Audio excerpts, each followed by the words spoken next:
Inside the old Kiwi Camping Dmax, I've done a custom setup using our Kiwi Camping 6 set of rigid lights. So I've got them set up around the corners up there to light up all interior. They're all connected together so they turn on with one switch. I've now got them so I can run them straight out onto my awning outside.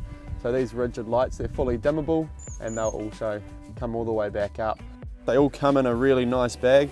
So when they come in, this is a bit empty because they're all set up at the moment, but they've all got their own home along the front here. You've got all your extensions through here.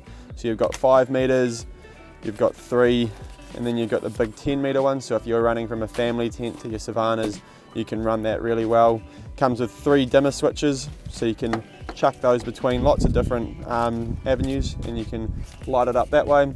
If you're just connecting it like in for a little makeshift one, they've got little Velcro tabs, or if you're like me and you want to connect it a bit more permanent, you can run some zip ties through them as well.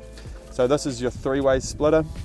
So that comes from your power source there, and then these run to your lights, and you can branch those off into different rooms of your tents or different areas, and you can control those all with a dimmer switch on the end, and they can all be dimmed or brightened to your desire. Down here in your power source, these are all powered by either a 12-volt DC cigarette outlet or a USB outlet, and that USB just needs to plug into a 5-amp socket, which is just standard USB type.